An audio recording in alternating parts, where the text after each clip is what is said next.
Welcome to Cut Daisies and Unicorns. And here we are.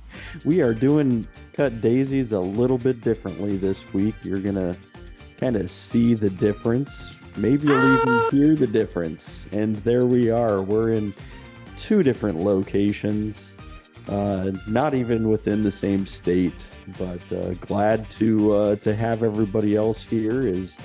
We're joined together, and Steve, you'll see him on the screen now. And yeah, so how's it going, Steve? We have to, sometimes we give a weather report, but our weather might be a little bit different.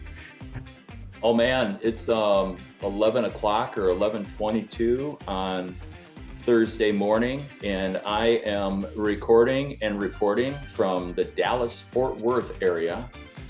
Nestled into a lovely Holiday Inn Express, and it's fairly well worn, but yet newly updated. So it doesn't have that skanky Motel 6 feel to it. Want to let you know that we came in, first time this has ever happened to me, where Amy and I were coming from two different destinations, so we were both Ubering from different places to get to Chicago O'Hare. Yeah. And I clicked on the button for Uber, and it said that there was a driver 5 minutes away. And I'm like, cool, I'll finish the dishes in the sink. 5 minutes later, I go to click on Uber, and they're like, blinking, blinking, blinking. We need to find a driver for you. Blinking. I'm like, what happened to my driver 5 minutes ago? Yeah.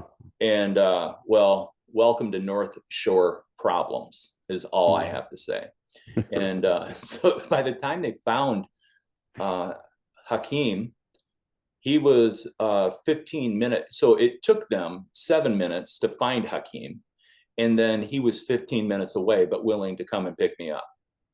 So that's 22 minutes plus 5 more minutes from the 5 minutes when I should have taken my driver, who was 5 minutes away, right? Yeah. And because I was all packed, I had bags by the back door. I was ready to walk out the door, and then I was like, I should really take care of the dishes. And so then in that, so when you add that up, that's 32 minutes, right? Yeah.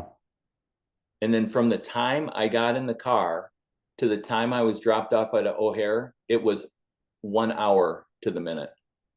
Oh, wow. And that was domestic work gets in the way again. Man. And so literally everything that took place, I'm like, I can't believe that this is happening. So it took me an hour and a half from booking the Uber to get to O'Hare.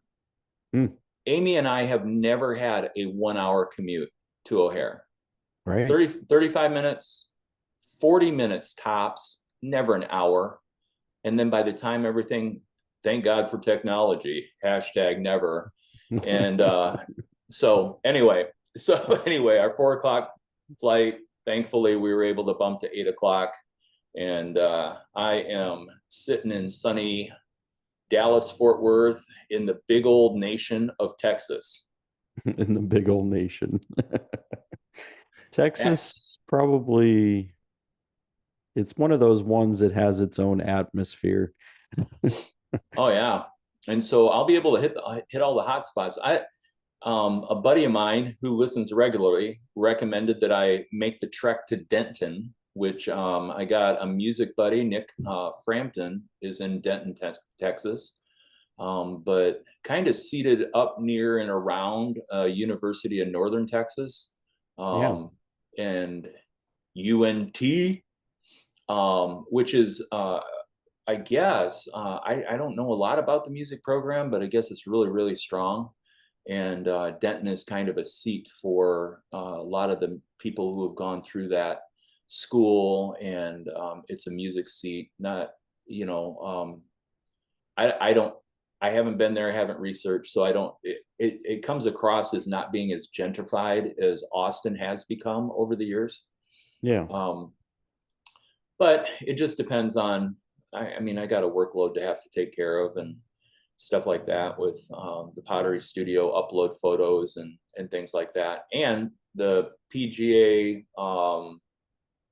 championship is on, and since there's cable TV in the hotel, I'll probably be just putting on some golf and doing computer work today. But there you go.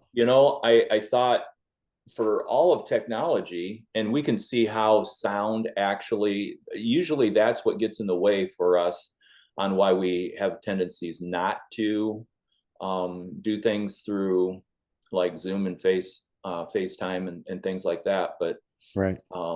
but I thought, you know what? I got a full day. I don't have anything really pressing going on. Why not do episode of Cut Daisies? And we're on a conspiracy roll. We are. Yeah. And so not only is Texas known for its UFOs, AUPs, but we also know about the grassy knoll. And spoiler alert, we're not going to talk about that today. That's right. How's Because the we weather? have somebody that we already, Micah was on the podcast and started talking about the JFK stuff. So we said, you know what, we're going to wait until we can get Micah back on to Yeah. talk about that. So Yeah. we have delayed talk, even though you are nearer to the grassy knoll than we have been when we previously brought that up. Yeah. I mean, technically in time, I think I might be closer to Austin than I am to the grassy knoll right now, because I definitely am on the northwest corner of Fort Worth, Cherry Lane. It was cool driving in last night about midnight. I always like driving into a town in the evening because you get the city lights and stuff. So when we were coming out of Dallas, DFW International Airport, and we're coming in, it took us into Fort Worth. And so the Fort Worth skyline, that was beautiful. Pull off on the exit, Cherry Lane, to be able to get to the Holiday Inn Express. And Amy's like reading off some signs. And I'm like, you had me at Donut. I mean, literally in the parking lot right next to the Holiday Inn Express. Yeah. It's a little, just seedy shack, like strip mall. And and there's, it's got the lit sign and stuff. And so it's like relaxation. Not really sure what happens at that place. But on the top it says donut, not plural, Just donut, singular. Singular. And so I'm like, I wonder if you have to get there early to get the one donut. Get there early or it's gone. Yeah. And so anyway, so I thought, all right, we got plans for the podcast. You can see there it is. There it is. That's 2 cups. I'm into my second cup of coffee from the lobby, but I meandered in my flip-flops in this lovely Texas weather over to the donut shop. Yeah. And there, non-stereotypically, was an Asian gentleman who was running the shop that reminded me a lot like Daylight Donuts in Ankeny. Very, very unassuming. But I've saved this for you, Phil, because Phil has no idea that this is coming. Nope. Because I just like to make him laugh. But I have a cinnamon glazed crawler. And you see in that donut, there's a hole. So in the spirit of our conspiracy, the question is, how many holes are in the universe? And how many holes can you carry in a bag of donuts?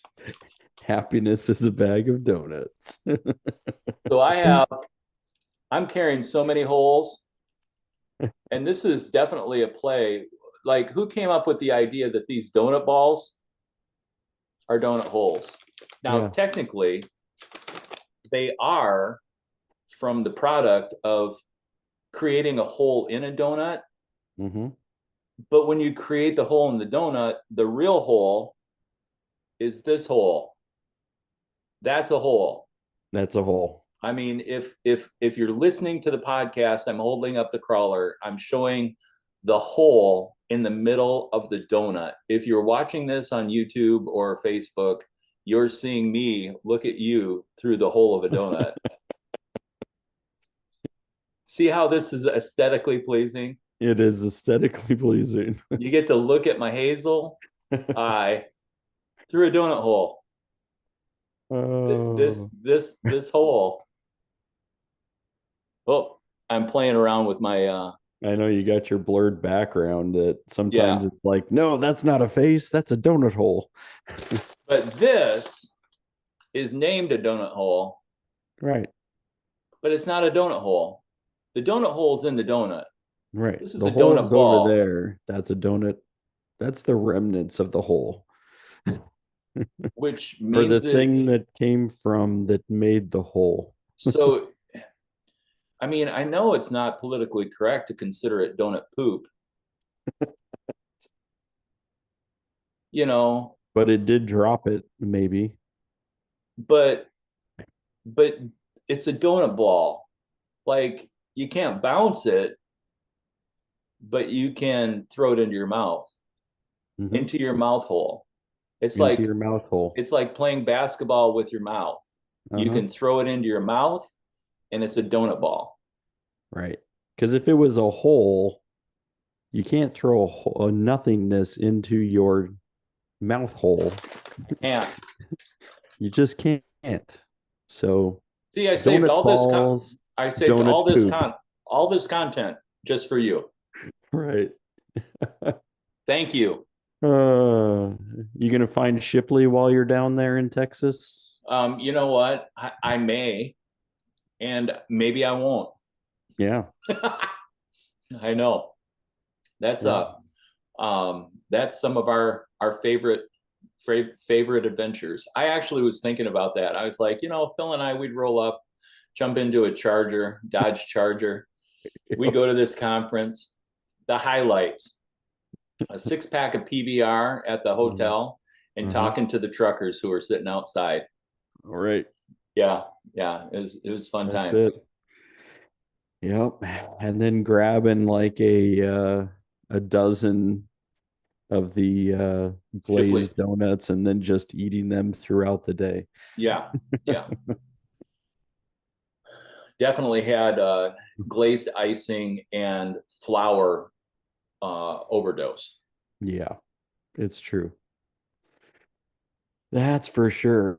Yeah, so talking conspiracy theories today, and I don't think donut holes are the conspiracy, but I think that it's good that you bring up the holes because there are, and in every conspiracy theory, there's also the holes in the conspiracy theory. So it's the things that we try to fill Oh, in, right? Like we fill in the holes, we try to fill in the gaps of the conspiracy theory. I see what you're doing here. Right. See? And so we Mhm. want to fill in the gaps, we want to fill in the holes with the things that we think. And so if we're thinking, we're presupposing the things that the gaps are already there, then we're like that, so we're just trying to align it with all the rest of the truth, right? So even though it's a lot of things that are missing, there's lots of holes in the theory, and we try to fill it in. So today, I think what we were going to be talking, and I think we talked pre-recording about, a couple of a different kind of some prominent conspiracy theories, especially in the genre, as we talked about genres last time, especially in the genre of governmental conspiracies. Now, that's such a huge and wide and varied genre, and lots of things could fit into that particular genre. But we're going to look at a couple of them today, right, Steve? We are, All right. and this is beautiful. Now that I'm reclining, so Right. comfortable. I've never been so comfortable doing a podcast. There you go. Comfy chair. Oh Mine's yeah, mine's not quite as comfy. I just ate the whole donut, You ate the whole. including the whole WHOLE WHO. all the way to the HOLE. Right. Yeah, and actually, as we were talking about, like, hey, so which conspiracies should we actually talk about? Now, I think that our listeners can really appreciate. Isn't this um, season 9, episode 3? It is season 9, episode 3. So, season 9, episode 3, we started our conspiracy chat on season 8, episode 10. So this makes it our 4th consecutive podcast about conspiracies, and now we're finally talking about one. Yeah, right. It's true. But we've laid a really firm groundwork on this, and so that being said, where we landed is a resource that you had landed on our first week, Right. and but it combines both of our favorite genres. And if people are like, "What do you mean genre?" Well, if you don't know what we mean when we say genre, then you need to go back and listen to season 9, episode 2, where we just cover the different genres of conspiracy. But this combines the love of each of our favorite genres. Right. You with governmental conspiracies, and me with secret societies and the New World Order. So, anyway, that's where we're going today.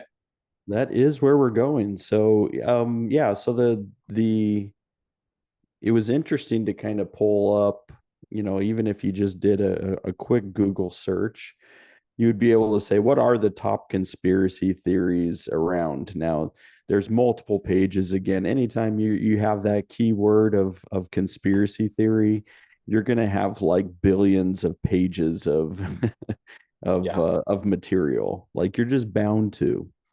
Because you're combining conspiracy and theory, and so of course those words get used multiple places, and with that, then you're going to have a ton of info. But where we landed was a Southern Poverty Law Center, which actually studies a lot of hate groups throughout the United States. And they talk about issues of justice or also injustice. And so they track some groups that are trying to be able to talk about things in a what am I saying? Conspiratorial It's not a way. word. That's not a word. No, it's not a word. It's not a word. Well, we'll just make it a word then. We have That's made it always a word. fun, right? Yeah. Conspiratorial. But they talk about it in a way in which they are casting aspersions against different groups. So one in particular is the government. The number one topic that they have, or at least the first topic, I don't know if it's the number one, but one of it is the chemtrails. And Steve, how would you describe to the audience who doesn't know what a chemtrail is? How would you describe that to them? Well, if you like looking up into the sky and you like to see maybe in the morning a sunrise or in the evening a sunset, Mm-hmm. and then in that, your eyes take in the beauty and the wonder of clouds, whether they're cumulus or, all the other different brands of clouds. Cloud, cloud genres, as I would say.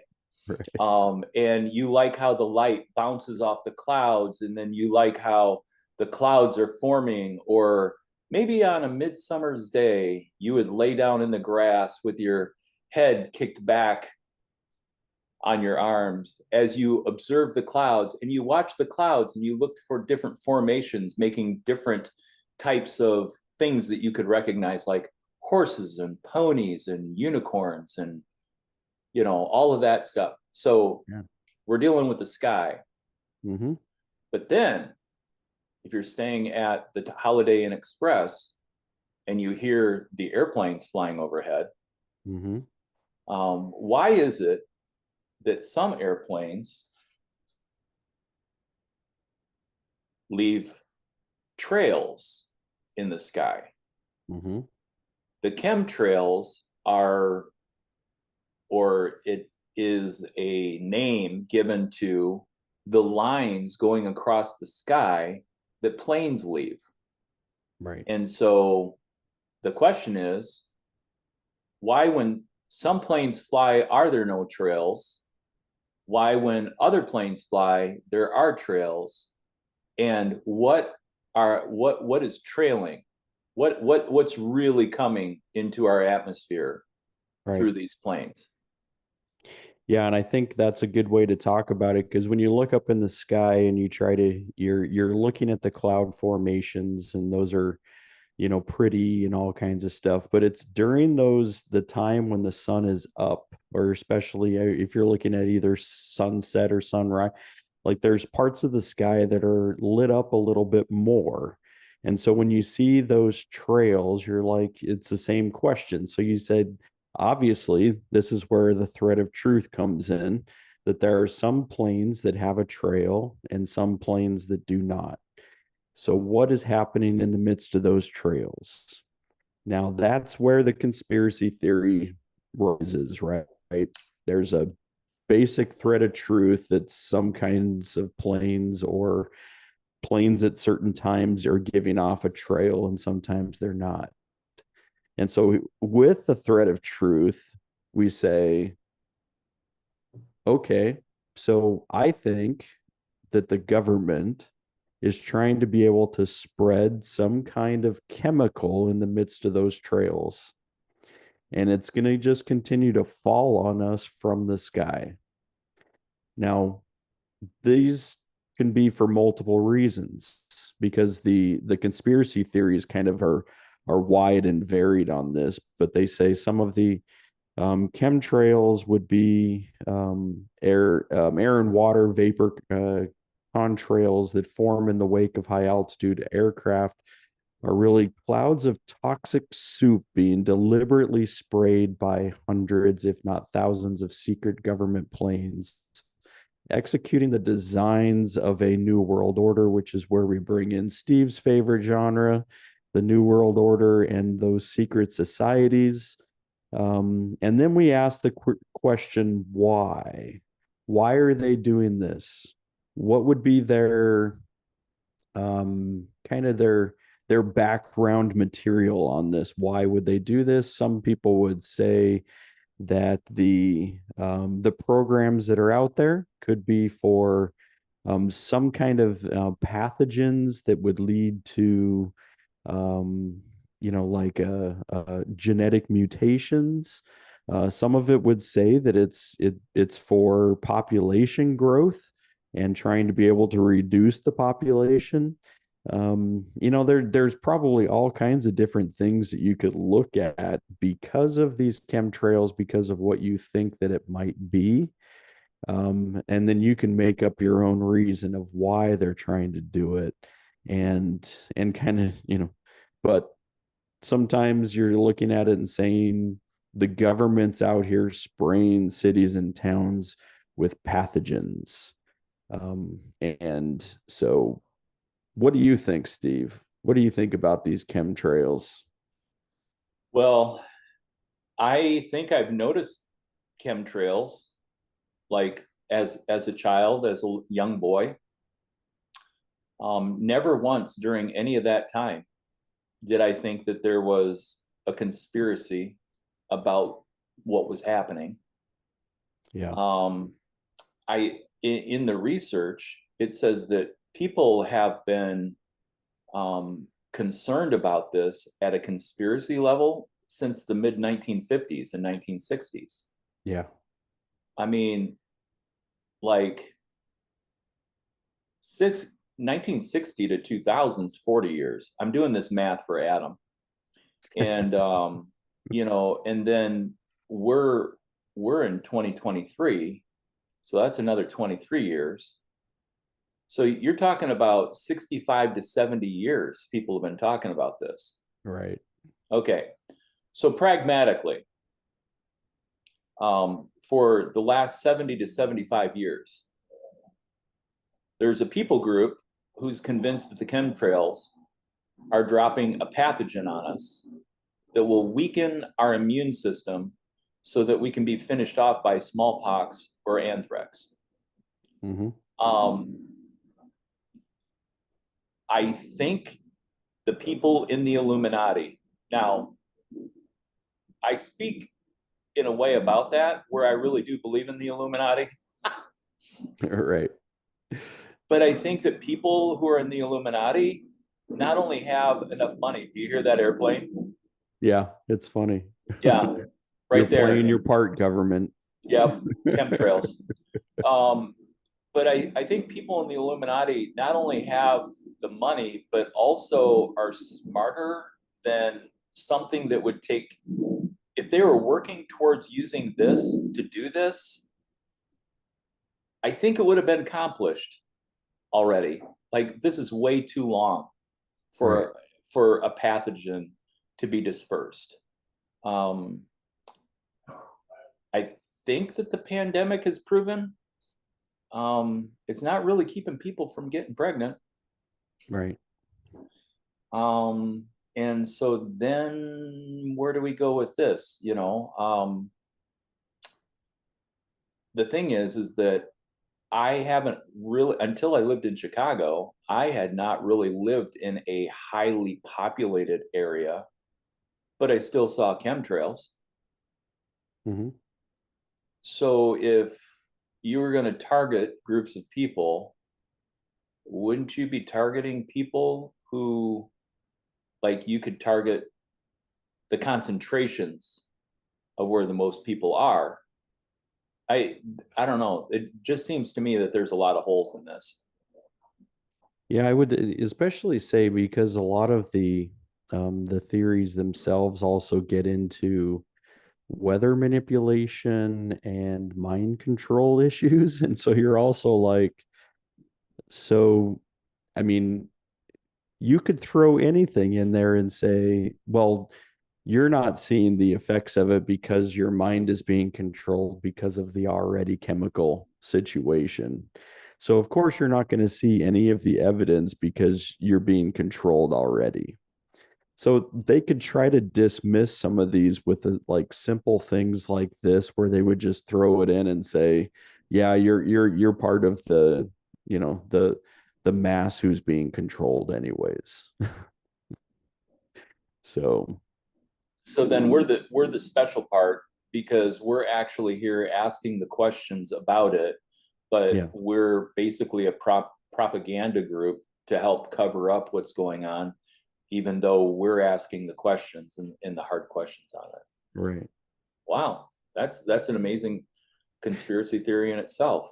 Yeah. I mean, and I think that that's an easy way for people to dismiss conspiracy um, theorists or people who are trying to debunk conspiracy theories is they're just like, oh, you're part of the system or you're being used or mind controlled by the New World Order or the Illuminati, whatever secret group, or just the government who's trying to kill us off or whatever it might be. So it's like really, I think I've seen it where people are they can easily try to dismiss it as you're part of the system or you're part of the issue. But we go Well, back to, yeah, I'm pretty sure I am part of the issue. I mean, how else? Like, I mean, take responsibility for right. humanity in that case. I'm yeah. But I think that we go back to, and here's some work that they did at Harvard, and they said, we work on theoretical proposals for combating global warming called solar geoengineering or albedo modification. These are technologies that might enable people to add materials to the Earth's atmosphere to reflect a bit more sunlight back to space, partially masking or reducing the climate change due to accumulated greenhouse gases. So study of the solar geoengineering is in the very early stages, and the topic is rightly a very controversial area of climate policy because if it ever were tested at large scales or implemented, it could involve physical risk and would raise a range of serious socio-political and ethical issues. However, there is nothing secret about the study. With hundreds of publications about the topic in academic journals and hundreds of articles in mainstream media, you can find some of their work, right? So they're saying, yes, there are tests being made on this subject. No, it's not secret. I mean, and that's where they're trying to, break through some of the noise on that. Like you're saying, I'm just trying to find reasons that this isn't what it is. And they're like, oh, see, that's part of the issue. It's, some of that research being done, is to combat climate change, or is it, and they're like, nope, it's published material. You want to take a look at the scientific journals? Go ahead. It's published. Yeah. Yeah. So I think that also, I mean, so they're trying to, I mean, and this is the way that you would work any conspiracy theory, right? Is you're working at combating it by saying, let's get out the information that people find secretive. Yeah. Yeah. So are they getting out information that is disinformation? It depends, I guess. I mean, disinformation to me would be where people can just claim like fake news. Of course, that kind of popped up during, you know, the political election season, I think starting in 2016 or 18 or somewhere in there. Um, Yeah. and I think what you find is like anybody can claim like, oh, this is just fake news. Um, Disinformation for me is also saying I have information in the first place that's credible. Right. I mean, so and that's where again, I guess you could question it. What's credible and what's not credible? What's something that you can rely on or trust in, and then what's something that you should, poke and prod at a little bit more. And so to me, I think like there's just not a lot of, I mean, I would say that there's no evidence, but because I haven't seen any thus far in our our look at it, I don't see any existence of like harmful chemtrails. And I'm Yeah. saying harmful meaning like the pathogens that lead to the extermination of people or mind control. There's no credible evidence out there that actually exists. But it doesn't mean that somebody's not going to try to carry out something that they're saying is credible. Now, was it credible to them? Where did they get it from? Those are all the questions that trying to dig into this whole system, also is going to lead you down a rabbit hole. It's like, how far does this hole go?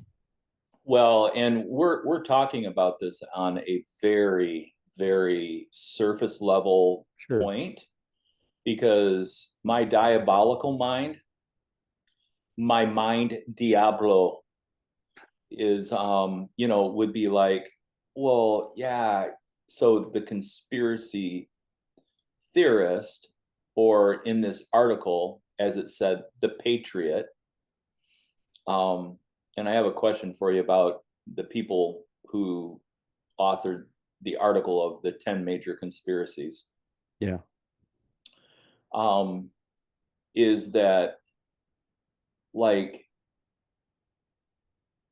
there could be people who would argue, they're like, yeah, but this technology is so refined and it's so good at what it does that they've actually been able to pick out the things that can be able to control certain people groups Yeah. or people with certain genetic composition. And so they're like, where do you think all the crazies come from?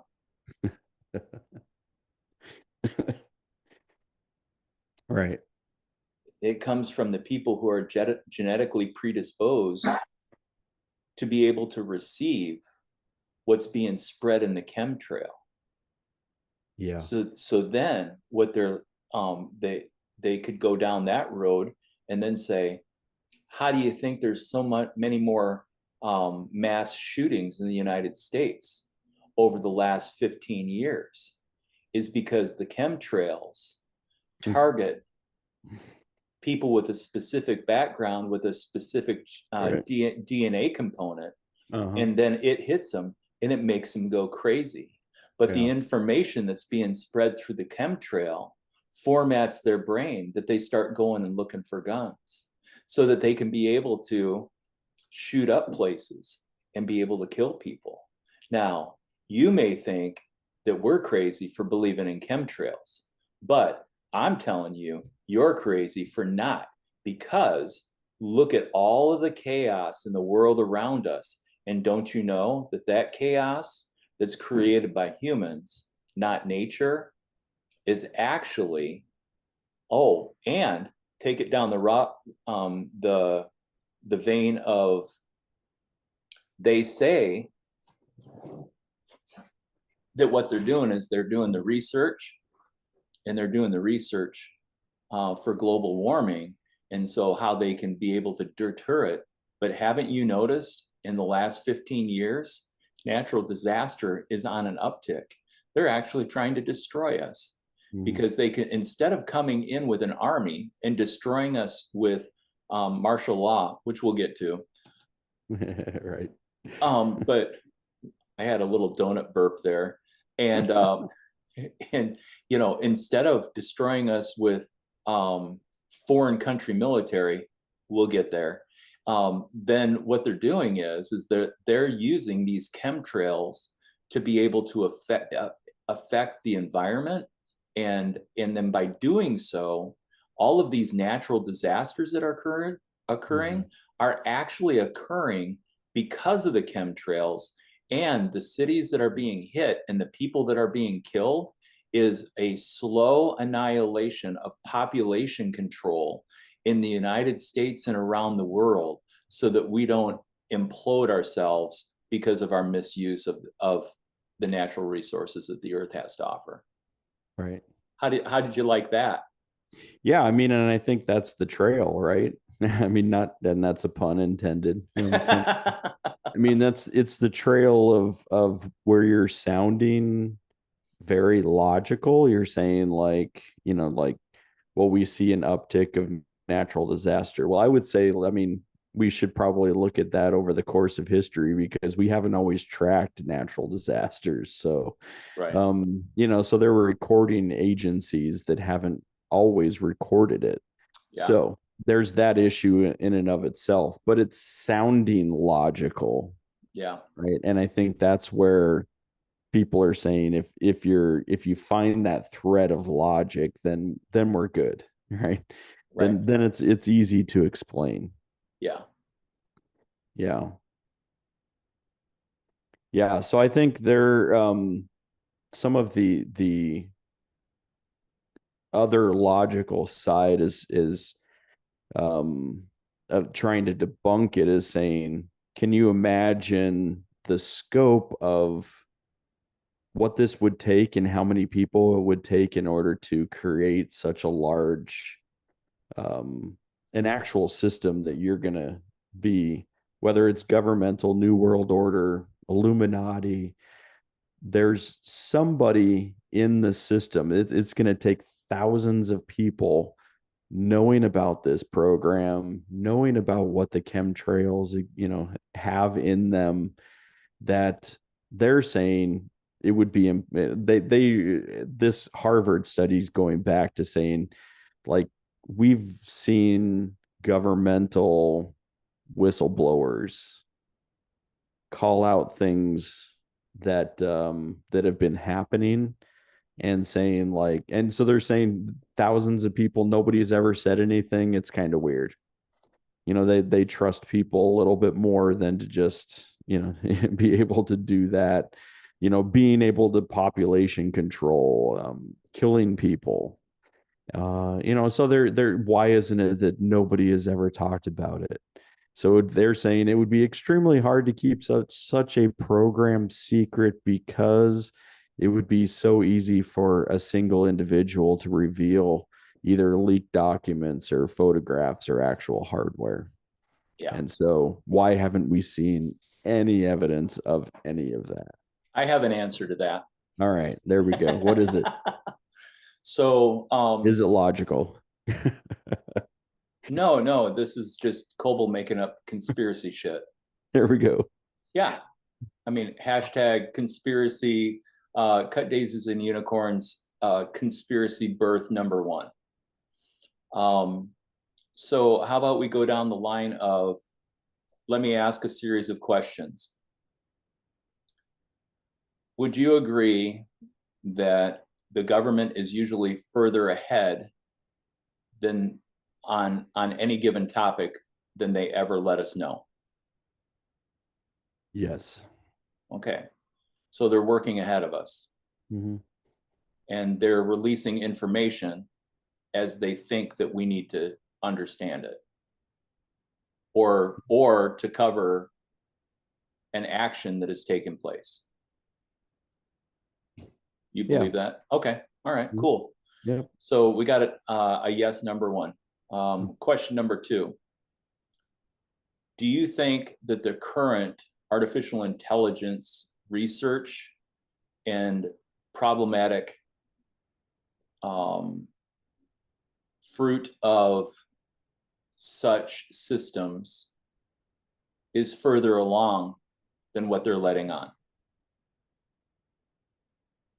Yes, I think we have brought some of that technological advancement up prior to this. So yeah, I do. Yeah. So I think I saw actually on a news article, maybe I was just dreaming it. Or maybe it was misinformation from Netflix, but so I think that there's 6 major players in artificial intelligence. 4 players are in the United States and 2 players are in China. And as far as the real deep work on artificial intelligence. That being said, we recognize that what's being floated out to the populace for the populace to be able to use is what they're ready for the general human population to be open to. Mm-hmm. For instance, when I went through the airport at Chicago O'Hare, I am a CLEAR member, and the first thing that that they ask when you go through CLEAR is you have to push a button, yes, that you accept that this is an appropriate time for your biometrics to be gathered. So what's happening is they're scanning my pupils to verify that it's me. But they're also tracking that I just went through Chicago O'Hare and I'm on a trip. Now I'm in United's database. I mean, they know I'm traveling and all this other stuff, but what else can they tell by scanning my pupils? So all of this, and I mean, not only did I volunteer for it, well, I'm on the family plan, but I mean, this is how in the hell do you have a resource that you pay for so that they can be able to put you into, so that you can be artificial intelligence can be gathering information about you, right? Mm-hmm. So this is going on all around us. Okay. So based on that, everybody's worried about the progression of robots. But if someone actually has come up with a humanoid robot that can't be discerned from a regular human being, and artificial intelligence is way beyond what we have even been told is okay or acceptable, maybe these chemtrails are being done through robots who've infiltrated the system to be able to put these things in place. And because they are interconnected into an Illuminati New World Order central hub master brain of the universe, they are actually responsible for implementing the chemtrail and the chemtrail spreading of whatever's being spread, whether for natural disaster or for population control.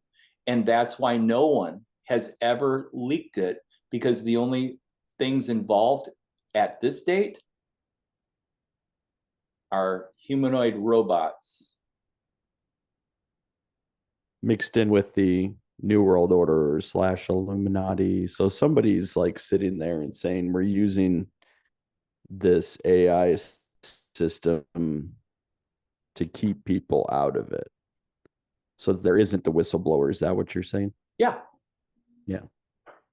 I mean, sounds logical to me, right? Yeah. I mean, I think that there's a lot of assumptions there, right? I mean, so because to me, I mean, are you saying I'm creating more donut holes? well, no, but I mean, I think this is what happens with every conspiracy theory, right? I mean, it's like we're filling in the hole with a thought, or as we call it, a theory, right? So we have some of those truth, and we're trying to fill in the hole. Yeah. And I think what you were doing is filling in the hole, but filling in the hole means we also have to come up with some things that aren't given knowledge with something that we're saying could be a possibility. I'm just So saying it. that, If you have a creative, imaginative mind, I'm not that smart. Okay. I don't know what my IQ is. I'm not that smart. I'm just saying, if you have an imagination, and if I can come up with something like that, just think what can happen in the mind of a diabolical, brilliant person, mad scientist shit. right. Yeah.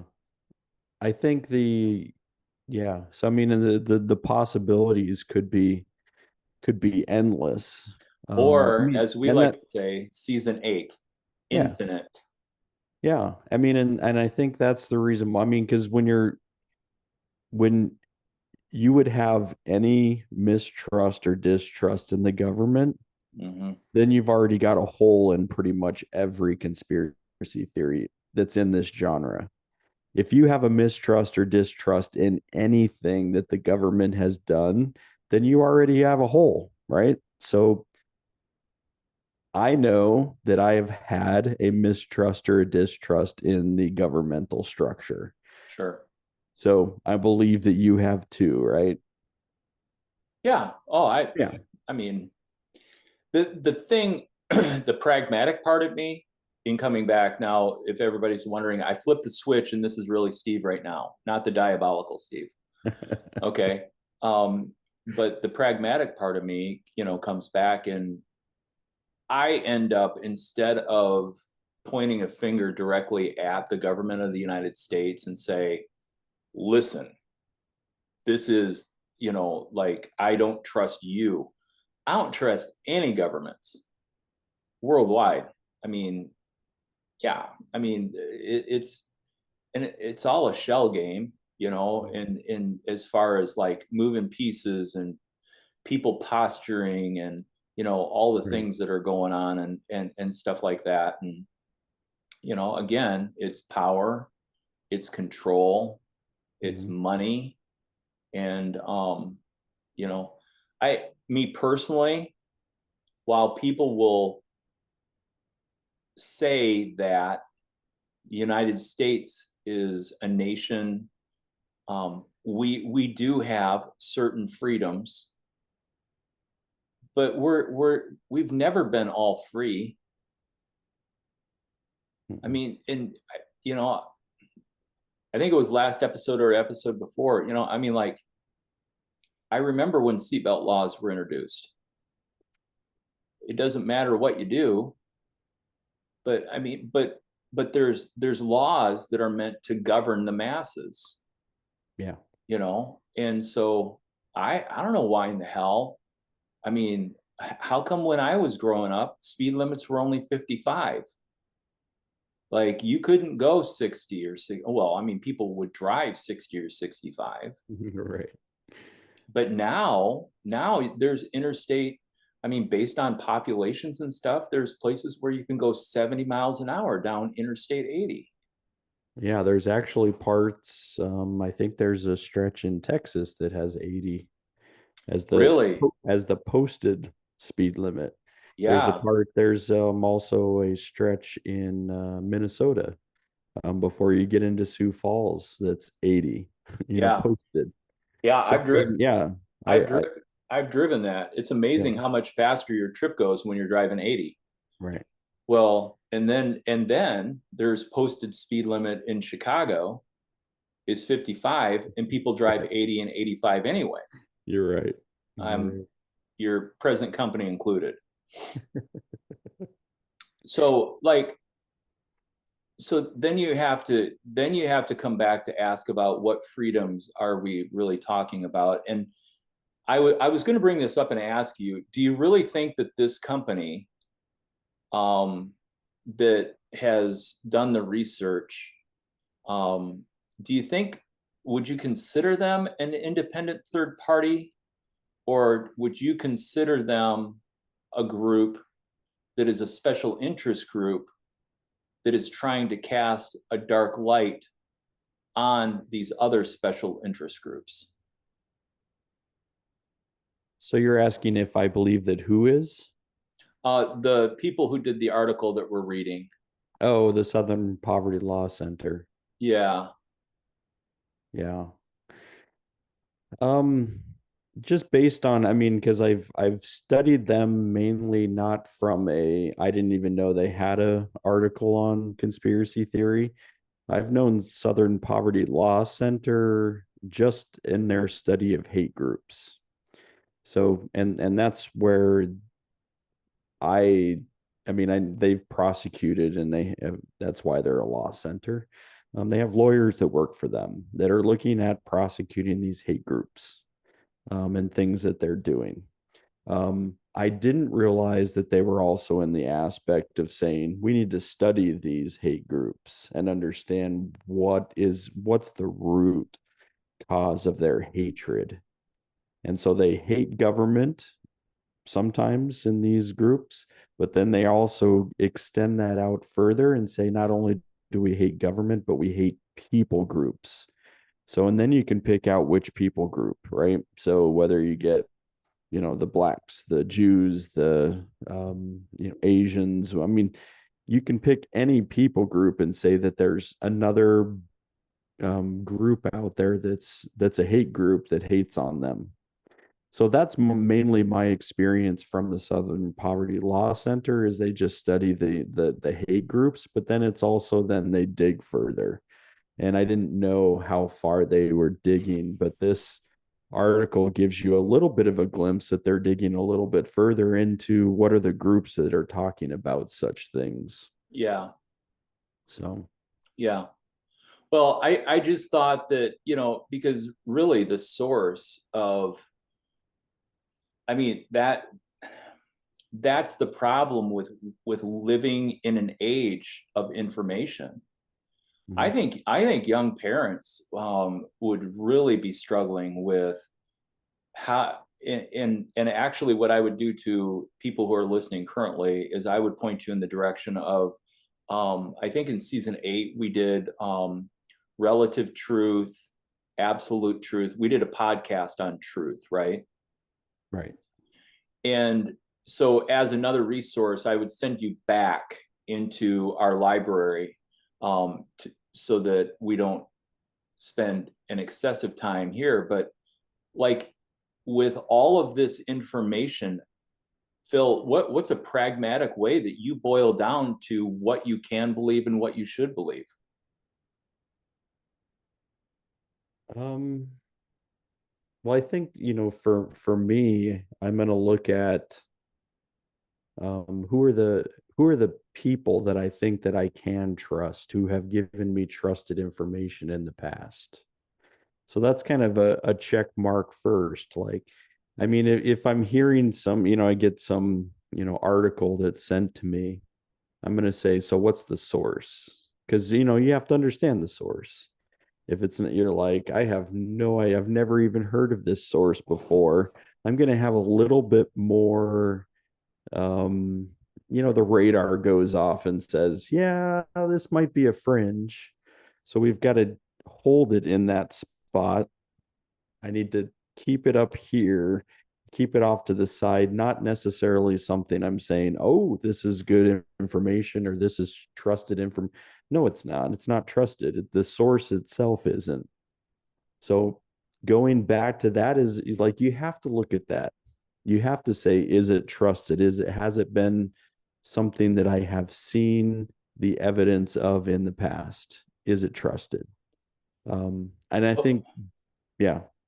well, but then I would move into, and again, just to clarify for the listening audience, I'm being sincere, like when I bring this to point, is that basically like the top three or top four news organizations that disseminate information Mhm, are controlled by like mhm. less than the amount of fingers that you have on one hand if you want to include your thumb. Right. I mean, like there's three major families, and and and these families have played on the part of that because of working with our government. They broke down barriers and walls so that they could be able to get conglomerates put together and be Yeah. able to control the news, the cycle, the information, and things like that. So, at what point are you able to say, and then if you want to categorize, whether it's liberal news or it's conservative, quite frankly, I listen to the BBC because it Mhm. gives me an outside view, but I don't know that it's not controlled information. Right. But at least it's information asking questions on the outside of the US, Mhm. looking in. And, it's kind of like being on the outside of the UK looking in, being on the outside of Ireland and looking in, being on the outside of Russia looking in, which, I mean, there's no windows in that wall. Yeah. Right. I mean, Mhm. and Yeah. go ahead. I was just going to say, I mean, I hear your perspective on, I mean, and they've had some debates on this and recently, I'm saying within the last 5 to 10 years is like, can any news source be completely unbiased? And I think that when you're looking at what we call mainstream media, you Yeah. can say, yeah, like if we're going to put a litmus test out there for are any of our mainstream media unbiased, and we probably would all conclude no. So yes, there are absolutely things within our mainstream media that have been spoken that aren't true. I mean, there are half truths or complete falsities that have been put out there by mainstream media that have gotten us to a place of saying journalism is dead. Yeah. Now, with that, it's always, but it's the same thing. So, do we then say, hey, let's trust every source that's not mainstream media? Would you trust every source that's not mainstream then? Oh no, no, Right. no, no.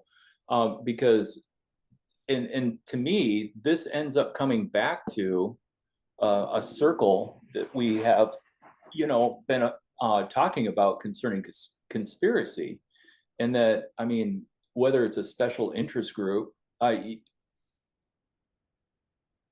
what's the narrative? What's the motive? Mm-hmm. You brought up a really good word, which is bias. And in our prior conversations, Yeah. one of the things that you and I, in our own development, in our own personal growth, some people would say the degeneration of ourselves, is that we've come to a place where in our confession we would say, hey, you know what? I show up and I see things through my lens with my own personal bias. Right. And, you and I come from the seat that, as privileged white males, we've already checked the boxes. There's no way that we're not in that group of people in our current day and age. Right. We've both had privileged upbringing. We are both white, and we're both male. And so and we identify as male, just Right. for the record. And then probably even in this current culture, even another stipulation, we're both heterosexual. So, Right. that puts us in a bucket that is not necessarily a cultural norm. And some people would say, wait, this, you say that, but really, if you look at the percentages, you are in a cultural majority. Yeah, but then there's where when we observe culture and we're taking a look, we now move into, because of where we're seated, we move into, for anyone really to listen to us, is just a new barrier sociologically. And so then with that, we come to the table and say, guess what? We have our biases. And actually, your biases are different than my biases, because our biases are based on our, the nature and the nurture of what we've grown up and lived through. My biases are different than yours because we even have an age difference. And people be like, hold it, but like we've talked about this, like there's a decade between us. You're an old soul. And you know what I'm saying? I think we walk as contemporaries, but the reality is that, I've lived a whole decade longer than you. Like where I was 10 years ago, and I think about you and your stride in that age bracket, I totally can identify with. But I'm telling you, 10 years from now, the body breaks down. And so I'm just bringing that to the surface for people to be like, oh, okay. And that's why my biases, even though we probably match 10 out of 10 on the cynical level. It's true. Yeah, but so I bring that up in regards to, I think that's where the word discernment comes in. And then for me personally, I don't come to the table with answers. I come to the table with a question that, if this is information, what other indicators or factors are brought to the table with the information that allows me to discern, is this really something that, I can find as true, or that I can believe? Or am I at a place where I need to identify with a body of other people who believe in Right. something a certain way? And so then it becomes, and we can see this in a positive way, and we can see it in a negative way. And that is that then when you get this coming together as a mass or as a group, and we've used as the poster child of what looks wrong by this as the Ku Klux Klan, the KKK, the white supremacists. Now, understand, that's not necessarily the same group of people. Right. Because there's a different group of people that would identify as being white supremacists that aren't the KKK, but they're the neo-Nazis. Mm-hmm. And so, and you can go back to, I think, season 1 or season 2, and we do a deep dive on Nazism and nationalism and how that all fits into play. And for us to think that these specialty groups, which actually have been defined in the past in the United States as hate groups. Right. And as much as Muslim faith structure and belief is kind of paraded as the group or the religious group that is anti the United States, anti-capitalism, and that I think that you'll find, and I have not done the research, but you'll find that these hate groups are also and have been labeled as national terrorists because of the actions that they have taken against other people on the soil of the United States. So those are just some of my thoughts on how really I think what I'm saying to the audience is, hey, can we back up the bus and ask ourselves, how is what I'm believing influenced by my bias? Right. And I think that we went over, I mean, this was multiple seasons ago. We talked about confirmation bias, Mm-hmm. which would then say, I'm taking in the information that's already playing towards my bias. And that would be the danger in saying, so what media sources or even stories am I listening to? And we're usually taking in the ones that are already confirming our bias. So getting out there in front of this and saying what are our biases already is a good place to be able to start. So you mentioned, like they call it cisgender, right? So we're cis, we're white men, right? So this already is going to be dismissed by some people because of that category that we find ourselves in. They're going to say, I've dismissed you because you're not going to have anything credible to say. Um, so some things are already easily dismissed up front beforehand Yeah. because it's either a people group or a different, things. And we're saying, oh, it doesn't feed into my bias. So I've already eliminated it. Yeah. And other people will dismiss us on anything that we say because of our religious affiliation. Right. Or, and I say that as one category, Mm-hmm.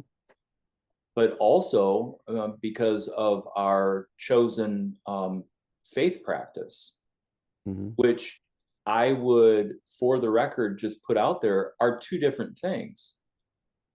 Right. Now, some people would say, now hold it, how can you have two different things? How can you have a religious affiliation and then you have your faith practice, and how can that be two separate things? And I just want to put out there for people who are listening to ask the question, how can you not?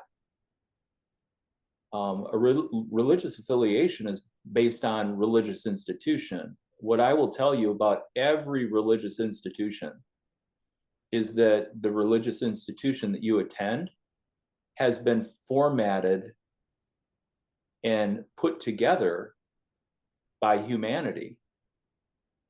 And so there's flaws in every single religious institution or Right. hierarchy or organizational format. But yet in a faith walk practice, I think that there is a wider road, even though narrow is the way. I think that there's a wider road in that I'm not saying that my faith practice is the absolute only way to practice faith. I'm saying it's the way that I'm working through my physical existence here on this earth to be able to do the best I can with the information that I have. And I have aligned with a religious institution that gives me the leniency to be able to work out that faith in a format that I find inspiring to continue to grow in my faith. And so I just want to distinguish that. And so that's where, hey, to the conservatives, I'm a liberal. To the liberals, I'm too conservative. To the evangelical, I'm too mainline traditional. To the traditionalists, I'm too contemporary. And then it brings up a question: why are the believers who are practicing their faith, why do they feel alone? Yeah. And so then,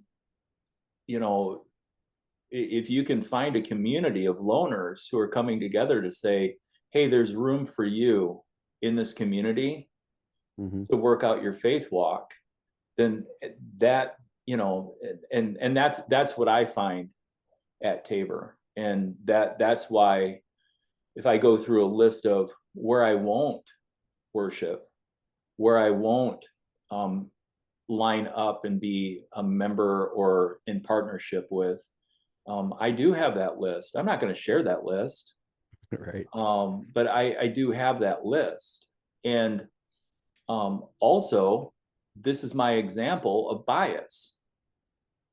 It's because of my life experience that list has been created, and it affects, and my bias informs how I'm going to navigate that. And so I just put that out there because I think that when it comes into this conversation of information, what is truth, and like the things that we're talking about of being informed and how things go together, I think we've done a great job to give an example of you can be on both sides of this fence, and it doesn't take a really smart person to figure out how to be able to jump on a different bandwagon. And then how do you circle other people around? And when you see masses in motion, then that's where it gets scary, when these energies align in ways that are working against. And again, for my final, for the record, that's why I'm in advocacy for kindness to all humans. And then somebody who's being a smartass is like, well, yeah, but what about being kind to the Ku Klux Klan? And I'm like, you know what? Somebody else can have that calling. Yeah. Or I'm willing to have a conversation. If a Klansman approached me and said, hey, blah, blah, blah, I'll have a conversation, but I'm pretty sure I fall into a bucket of someone that they would hate. Yep. Yeah. And hashtag not in the description. We're not putting that. We'll let the artificial intelligence pick up on it and see if we get deleted. So. Yeah. So circling back around to just kind of some of the chemtrail discussion before we're trying to leap to anything new. They did 20 years ago, the EPA, the Environmental Protection Agency, the National Aeronautics and Space Administration, NASA, the Federal Aviation Administration, and the National Oceanic and Atmospheric Administration felt compelled to issue a joint contrails fact sheet.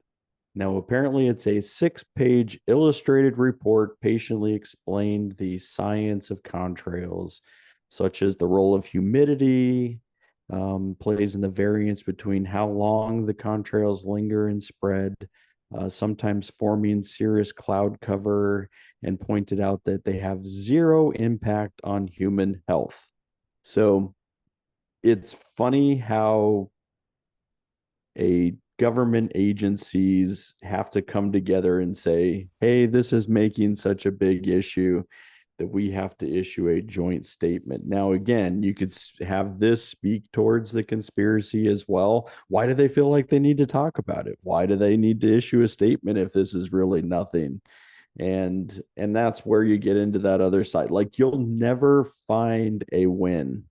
Like, if you are steeped in this conspiracy, you're always going to find a reason why this is part of the conspiracy. And yeah, so that's where we find ourselves with it. Well, and this is just one topic, but Right. just about, anything current time, current day, Mhm. you just, again, you can find yourself at the place of it's the same circle, same cycle, Right. just different topic. And you know what? In a I think that based on our conversation today, I'd just like to close out with more of a like humanitarian appeal. If somebody's actually made it this far into our recording, that what we could actually bring to is a practical application, and that is internally, do you find yourself with some level of happiness or joy? And if your answer to that is, Steve, I hate you, why would you even ask me that? Um, I would say, take a deep breath and hold on. If your answer to that question is no, then what I will tell you is it doesn't matter where you go, you will still be there. Right. What I can also guarantee, based on my revolutions around the big yellow dot, is that no matter where you go, the same people forces are there. Mm-hmm. They have different names, they have different faces, but the types of people that are in your life, you will find everywhere. It's just a different location. And Yep. in the different location, you're still there. So the work that Truth. needs to happen is the work internally. And I was I was flipping through Instagram, and the sarcastic Lutheran, um, she had posted something where she found a season in her life where every time she got together with a friend, she was always complaining, whether it was about a fire that needed to be put out, whether it was about, things that weren't right at home or things that weren't right at work, or, whatever. And she just realized that, like, at one point she put on the shoes of, what would I do if I had to deal with me? And she was like, you know what? I realized that there was more good going on than I was giving credit for. And so then she started that whole post out with a list of the things that she was grateful for and thankful for. And I think when our personal worlds get to spinning, then that, we've talked about it before, the negative things outweigh the positive things. The negative things that people say to us stick with us longer than the positive things that people say. Yeah. And and so, like, I would just say, what is the drive in getting caught up with the conspiracy, that it would be all consuming, or something Right. that would rock you emotionally in regards to this great evil force that is coming against you personally, or us, humanity. And and so then pursue. Joy is different than happiness, and you can Google that and do a deep dive, or we can take it on. We're actually going to be talking about conspiracies.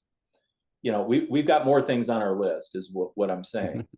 And We do. so, why move on to a different topic in a sporadic format, which some listeners are like, I'm really bored with the conspiracy talk, but I really think that this is our different way of, there's a consistent theme that allows us to explore and to launch and branch off of, and we still come to dealing with things. And so I start, and now people would be asking, well, what work do I need to do? And I'm like, well, if you don't have the tools, you need to get with somebody who does have the tools to help you. But ask yourself, and then ask yourself the next layer, if you peel off that onion, and that is, are you really not happy? Do you really not have joy? Or is the room that you're giving in your life, it's that it's easier to attach to those things Mm-hmm. than to attach to the things that do make you happy or bring you joy. And for example, I know I'm blabbing a lot here, but hey, I'm in Texas, so I can, and I'm literally in one of the most comfortable chairs I've sat in a long time. And it's like a 3/4 lounger. It's Yeah. lovely. My feet are off the floor. I'm sitting crisscross applesauce. I'm contemplating another donut ball. I mean, you can't make this shit up. It's like my reality. Sure. But the one of them, and I can speak from personal experience recently. So this isn't like, oh, when I was 13 years old and full of joy. And why I use that voice, I have no idea. But what I can say is that, like, I was going through life pressed by so much achievement, that what I wanted to do is I needed to get through things to get things done. And where I landed is, and it's only been probably in the last 3 to maybe 4 or 5 weeks, is that I'm like, you know what? I can get done what I can get done. What I can't will just have to wait. But what I Yeah. am going to do, I'm going to do well. And I'm going to be at peace within myself, because it's not that I got to check it off my list, but that I've come through whatever, whether it's been asked of me, whether it's something that I've been invited to, or whether it's something that I've come up on my own with as a personal goal of what I want to accomplish. And for instance, in the pottery studio, that was with my last run of things that I made on the potter's wheel. I'm like, I can go through and, mass produce 40 pieces of something that I'm not pleased with, or I'm just going to take my time and I'm going to invest in the creative energy into something that I can stand by and say, you know what, that worked out. That's good. And so, but that's also the same thing that happened, at home in the renovation stuff. And I got into last week, I got into this sheetrock finish. I thought I was one coat away. Well, you know what?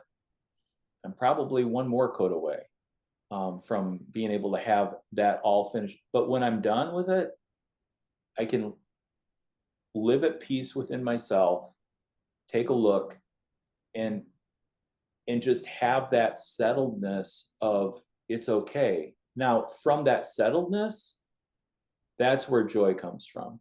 From that settledness, that's where I can be happy with the events of the day. And so anyway, I wanted to share that in regards to me kind of picking at a scab that people may struggle with and wonder about. And then I just, be able to say, I love the fantasy of conspiracy because in my creative mind, it gives me this unknown story that unfolds in ways that I have no idea how it ever could fit together. And yet, I'm not going to let conspiracy become my fantasy of truth to where it's going to affect my mood or my interaction with others. Mm-hmm. So that's my closing statement for the day. Yeah. I mean, I think it's a good place to be able to land this spot because I think when you find something that's so all consuming that it consumes your personality, your character, your outlook, that you should question. You should say, what is happening that has become so all consuming? I mean, in these conspiracy theories, again, I take the same stance. Like it's kind of intriguing to me just to be able to get into the mind of other people who are saying, because I mean, again, as we established, lots of governmental mistrust or distrust. But does this thought get me so consumed that I can't think about anything else, that I can't break from it? That's a problem. Yeah. And so I think that's where, I mean, I think that that's a good place for us to be able to think about as we're landing. Yeah. As we're like, we were up in the air in the chemtrails, we were following the contrails, we were, I mean, and we can spend all of our time there and be consumed by every plane that flies over and being able to document it. Now, because I'm also on the flight path of O'Hare, that could really get me into a place of being all consumed, like studying every plane that flies in, taking pictures of their contrails, trying to find all the, I mean, that could be, like that would lead anybody to just get into a place of endless and endless possibilities of things that could happen. I don't want to be that consumed with it. Yeah. I don't Well, I don't want that to rule my life. if people want to chuckle at other conspiracy theories, I would take you back to season one when we talked about birds aren't real, Right. you know, and and all of that. And as always on Cut Daisies and Unicorns, maybe you have some thoughts that you'd like to share with us, and like maybe this has stirred something up in you. Feel free to email us at cutdaisiesandunicorns@gmail.com. Mhm. If you're friends and family, of course, you have our phone numbers and you can shoot us a text. If you're like, but I want to be friends and family, you still get to use the email. And Until your friends or family. yeah, or until we give you the secret wink Mhm. and you get to come into our secret society. Mhm. Yeah. But until then, cut daisies and unicorns at gmail.com. On all of our show notes, we put the same thing. I mean, we have the ways in which you can connect with us on a social media basis as well. If you're trying to be able to find those places, then feel free connect with us there. Yeah. And we would be happy to join in discussion and conversation about these things. Yeah. Hey, I have a friend flying in from Hong Kong, and I was thinking, I know we'll have some work to do because our studio is being relocated, and but maybe we can figure out a way to have my friend from Hong Kong come in as a special guest. Yeah, I mean, we've never we done got room that. at the table. Yeah, yeah. And so We would just have to configure a little bit differently, but yeah. yeah, and I don't think maybe we've ever had a special in studio guest before, so I don't think so. I do think that one of the things that we'll need to do is we'll need to figure out the additional microphone. We have a spot for the microphone, but as far as like getting a good sounding microphone, we've got an extra set of earplugs. I'm sure we can, be able to figure that out and stuff. And people are wondering, I wonder who the special guest is. Well, you'll just have to wait and see. Or we come back and say, yeah, that didn't work out. You never know. Yeah. And I'm not sure, as an international guest, I'm not sure if there are specific things we may have to use a pseudonym, and we may have to keep her identity a secret, but we'll, just because we don't understand how other governments see their constituents, right, and don't want to bring harm or cause harm. And that's where we get back into governmental conspiracies. Yeah. So, you got anything else, Phil? No, I think it's a good place. Yeah, we have some things upcoming, and we'll still continue to dig and to dig and to dig, and that's fine. It's good. All right. Well, everyone, this is your Sunday. Actually, by the time you have the opportunity to view this, I will have landed back in O'Hare, and I wonder if the San Antonio airport has clear, if they'll biometric me there.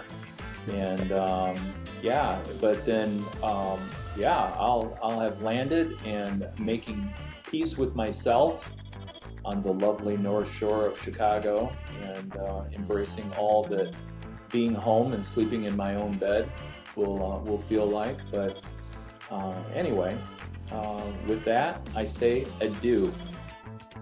See you, everybody. Peace.